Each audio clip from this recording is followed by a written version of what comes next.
Have verb দ্বারা যদি অধিকার বোঝায় তাহলে হ্যাভেন্ট, হ্যাজেন্ট, হ্যাডেন্ট হবে। কথাটা কঠিন মনে হচ্ছে, যেমন ধরো আই হ্যাভ এ কার, এখানে হ্যাভ দ্বারা কি হচ্ছে, এখানে আছে অর্থে অধিকার বোঝাচ্ছে।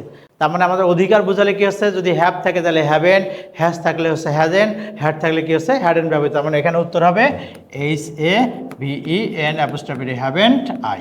যেমন ধরো আমি যদি বলি যে হি হ্যাজ এ কার, তাহলে কি হবে হ্যাজেন্ট হি, কারণটা কি হচ্ছে হ্যাজ দ্বারা এখানে অধিকার বোঝানো হচ্ছে। আমি বললাম যে আমার একটা গাড়ি ছিল, আই হ্যাড এ কার, তার মানে এখানে কি হবে, যদি হ্যাড থাকে তাহলে এখানে কি হচ্ছে হ্যাডেন্ট আই হবে। এখানে খেয়াল রাখতে হবে যদি অধিকার বোঝায় তাহলে have, haven't, has, hasn't, hadn't হবে। কিন্তু যদি অধিকার না বোঝায়, দেখো এখানে একটা বাক্য দেওয়া আছে হি হ্যাজ সাম প্রবলেমস। এখন তুমি বলতে পারো স্যার এখানে তো অধিকার বুঝাচ্ছে না, কীভাবে বুঝবো স্যার। এখানে একটা দেখো প্রবলেমস কি কখনো কারো অধিকারে থাকে? থাকে না, এটা কিন্তু অধিকার নয়, অধিকার বুঝাচ্ছে না। যদি অধিকার না বুঝায় খেয়াল রাখতে হবে একটা জিনিস এখানে, যে আমাদের যদি বসে হচ্ছে হ্যাভ থাকে তাহলে ব্যবহৃত হবে আমাদের কি হচ্ছে ডোন্ট। যদি হচ্ছে কি হ্যাজ থাকে, যদি আমাদের হ্যাজ থাকে তাহলে ব্যবহৃত হবে ডাজেন্ট।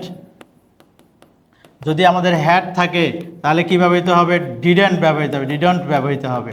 তার মানে এখানে কি হচ্ছে দেখো, আমরা একটু যদি আমরা মনোযোগ দিয়ে বুঝি, হি হ্যাজ সাম প্রবলেমস, এখানে অধিকার বুঝাচ্ছে না, দ্যাট ইজ হয়, তার মানে আমাদের এখানে কি ব্যবহৃত হবে, ডাজন্ট হি ব্যবহৃত হবে।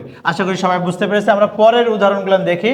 পরের উদাহরণ দেওয়া আছে, দেখো এখানে I had an accident. Accident কিন্তু কখনো কারো অধিকারে থাকে না, তার মানে এই হ্যাড দ্বারা এখানে অধিকার বুঝাচ্ছে না। আমি বললাম যে আই হ্যাভ এ পেন, তার মানে এই হ্যাভটা দ্বারা অধিকার বুঝাচ্ছে। আই হ্যাড এ পেন, আমার একটা কলম ছিল, এটা দ্বারা অধিকার বুঝাচ্ছে। এখানে কিন্তু আই হ্যাড অ্যান অ্যাক্সিডেন্ট দ্বারা অধিকার বুঝাচ্ছে না।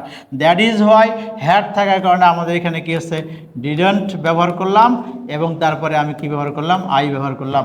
ইউ হ্যাভ টু গো, এখানে হ্যাভ দ্বারা কিন্তু অধিকার বুঝাচ্ছে না, তার মানে আমি এখানে কি ব্যবহার করব, তার মানে এখানে হ্যাভ আছে, এই জন্য আমি ব্যবহার করব হচ্ছে ডোন্ট, তারপরে ব্যবহার করব কি হচ্ছে ইউ ব্যবহার করব। আশা করি সবাই বুঝতে পেরেছি, একদম সহজ একটা নিয়ম।